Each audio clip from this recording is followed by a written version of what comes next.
Je m'appelle Océane, j'ai 21 ans et je suis en bac pro terme TISEC. Je m'appelle Atif Reyaz, j'ai 21 ans, je suis en formation BTS FED. Je m'appelle Camille Martin, j'ai 19 ans, je suis en bac pro TISEC. Je m'appelle Yvan, j'ai 26 ans et je suis un CAP maçon.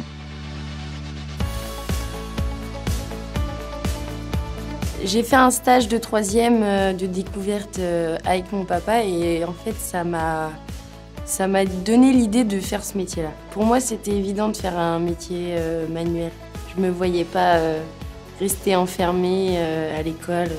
Salut, Alex, 1,95. Sur des chantiers, je ne passe pas inaperçue, on va dire. C'est pas facile d'arriver dans un métier où il n'y a que des hommes. Mais il faut réussir à s'imposer, se dire qu'on est comme eux. C'est pas parce qu'on fait un métier qui est masculin que demain il le sera toujours. En 2012, je parlais pas du tout français déjà. C'était vraiment compliqué pour communiquer avec les gens, pour comprendre des choses. J'ai appris pas mal de choses, alors que la première année quand j'avais commencé mon CAP, je connaissais pas les vocabulaires, les techniques, les disjoncteurs par exemple. Je connaissais pas les mots techniques. Et j'avais du mal. Alors qu'aujourd'hui, je sais presque tout en électricité, quoi. Je fais mon BP ici à CFA de Saint-Grégoire.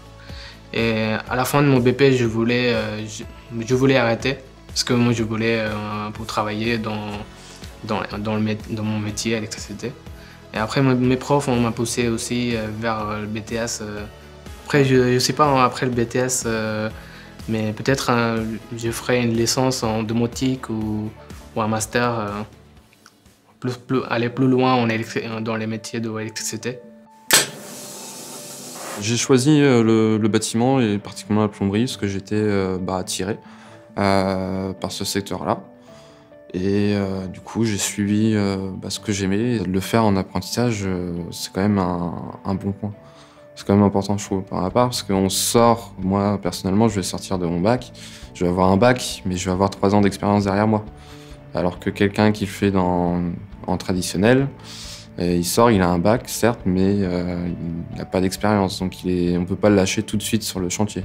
Donc un patron, quand il nous embauche, il sait que le diplôme, voilà, c'est pas que sur le CV, on sait vraiment s'en servir. Donc l'expérience, ça compte beaucoup. Et puis ça nous permet de prendre en autonomie, en maturité. Il y a aussi le côté financier qui joue, on a un salaire, donc on est plus autonome, on commence vraiment dans la vie active. Tout ce mélange-là, ça apporte vraiment beaucoup. Mon parcours, je l'ai commencé au lycée général. Je m'étais orienté après vers la fac, vers LEA, langue étrangère, et ensuite vers une école de commerce. J'ai commencé à travailler dans le commerce, je voyais que ça me plaisait pas forcément. Donc du coup, je fais un petit peu le point et je cherchais à faire un métier plutôt manuel. Je suis passé par Pôle emploi en fait pour réaliser la transition. Donc on m'a proposé de faire un stage d'une semaine dans l'entreprise actuelle. J'ai pu refaire une deuxième période de stage qui s'avérait concluante pour les deux parties. Et donc du coup, j'ai été engagé en tant qu'apprenti.